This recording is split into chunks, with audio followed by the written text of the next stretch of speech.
In this video, I show you how to make peanut sauce, chicken satay, and spring rolls. Stay tuned. Hi, my name is Janine and I'm here with Food for Yummies, and today I'm going to be showing you how to make a seasoned to taste sauce recipe. So all the time online you probably see a bunch of different recipes for like different sauces and things, and it always says like add salt to taste, add this or that thing to taste. So today I'm going to be showing you exactly how to do that.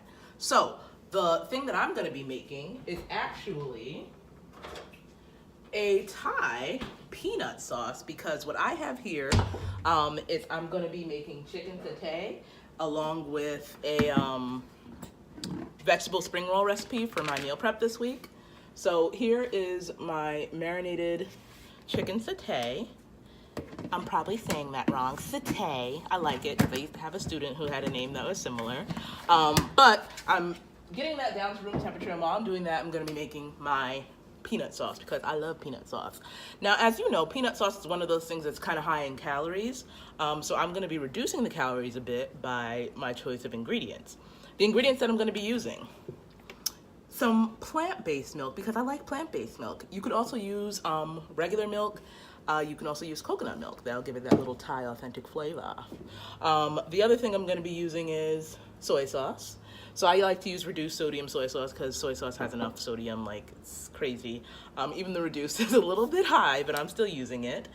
And then I'm going to be using Filipino vinegar. So, I mean, this looks fancy.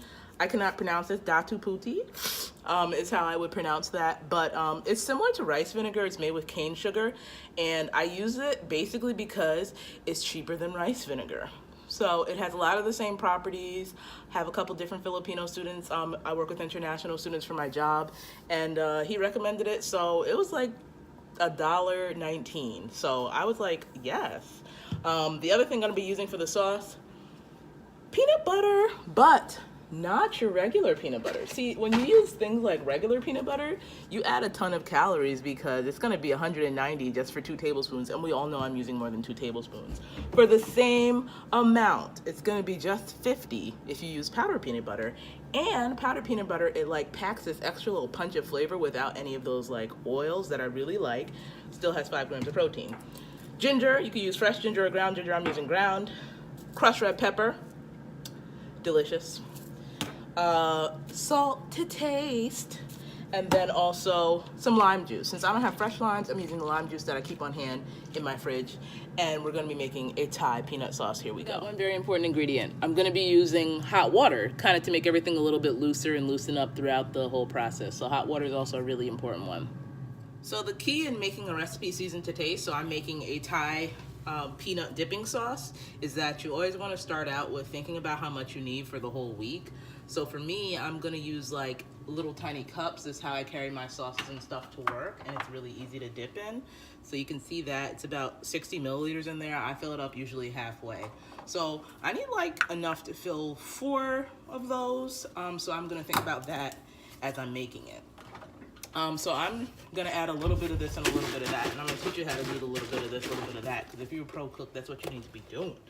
Even if you're a home cook, that's what you need to be doing, because it's going to save you time and energy. So I'm going to first start off with some milk. Then I'm going to add some soy sauce. And I'm going to mix it all in there. We'll mix it at the end. Then I always go lighter whenever I'm doing these recipes to taste. I go hard with the ingredients that I know that I like, and the ingredients that I'm like, I never really tried doing that before in that high amount, then I kind of switch it up. So the next thing I'm going to add is the rice vinegar. It's not even open yet, so I'm going to open that first and then add it. It's pretty pungent. Vinegar you never really need a lot of. So with the ingredients, whenever you're making something to taste, right, so a sauce that you're making, you always want to start out with a little dash of the things that are shocker flavors. So like a shocker flavor would be anything that's really acidic, vinegar in general, things like that, things that are really spicy if you don't like spicy, right, all those kinds of things. Now for the powdered peanut butter, I'm going to be a little bit more particular because, like I said, I personally am watching my calories. So I'm just going to start out with 1 tablespoon of peanut butter. You know what? I'm putting 2. And I'm putting 2 because it's a peanut sauce, so we want it to be peanut buttery.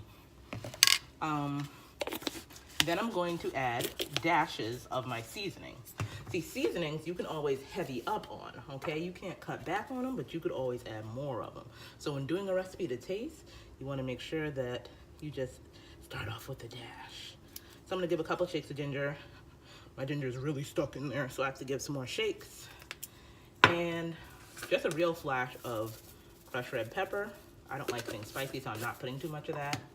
We already had soy sauce, so I'm gonna hold off on the salt for now, but I might add a little to taste later, just in case I want it. And then I'm gonna add about 5 drops of lime juice. Now this is considered another one of those flavors that's really shocking to the palate. So I'm gonna start off slow and add more as needed.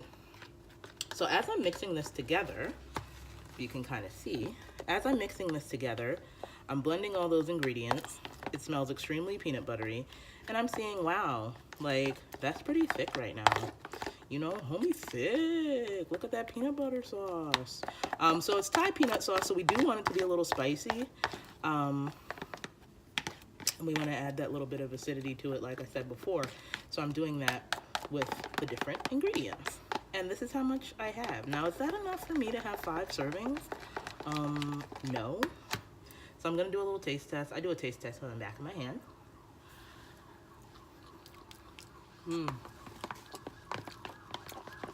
Quite a bit of vinegar in there. And so what I'm noticing right now is, hey, peanut sauces that I like always have a little bit more sugar. And I also notice, like I said, it is a little thicker than I want it to be. So what I'm gonna be doing right now is I'm gonna add in some hot water, because water has no calories, and a little bit of sugar.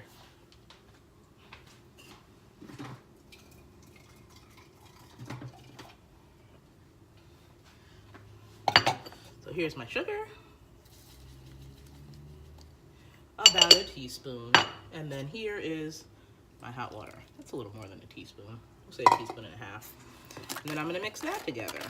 And I'm remembering in my head this whole time that I'm gonna be dividing this up, right? So it's not gonna be just one time in the whole week. So I don't have to watch the calories too hard. Now this is a lot more liquidy, okay? A lot more liquidy, kind of like how I like.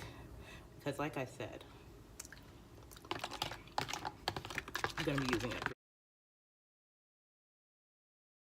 So I do want to take a moment to talk about this ingredient also that is really important in here. So I noticed, I was like, something is missing, something is missing. This is red curry paste, and this is gonna add that perfect little Thai seasoning to the rest of this whole dish. It's here to elevate flavors. So like, you could do it the basic way if what you have is like basic, you know, stuff that you would find in your kitchen, which is some of the things I already showed you, the soy sauce, the ginger. But if you want to elevate flavors, this is the way to go. It's only 25 calories per tablespoon. So I'm going to be putting about a half a tablespoon in there.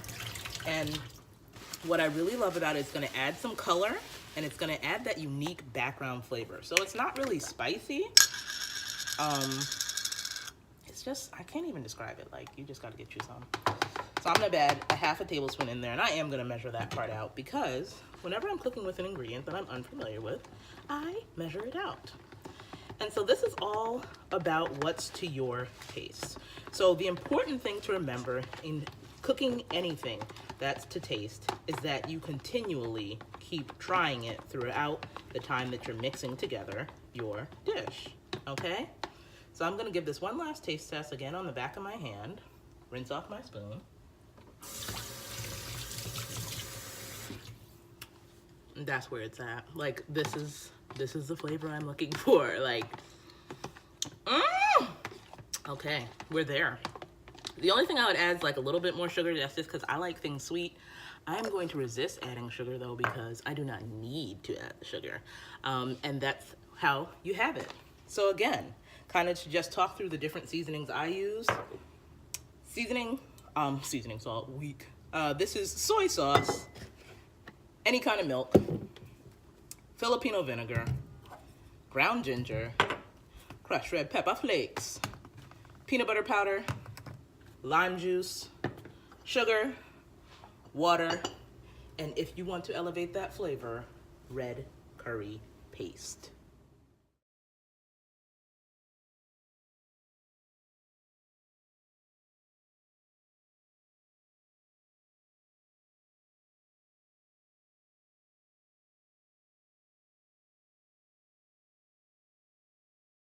So this is how they look about a little over 2 minutes on each side.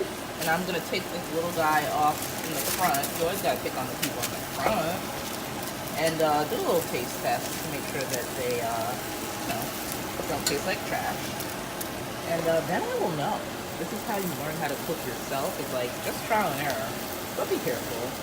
Have some time limits for yourself. Watch your time. You'll be all right. The rest of these are all on medium though. Pretty much just getting ready. Don't want to overcook the chicken because dry chicken is disgusting. Tip number 2, when you have a dirty, nasty grill, just put more tinfoil on top of it, and voila, another grill. I use spring roll in this recipe, so I'll show you how I wrap a spring roll later. But I just wanted to show the vegetables I'm using: kale, carrots, red pepper, cucumber, and red cabbage. Cooking with all the colors. Purple cabbage, actually.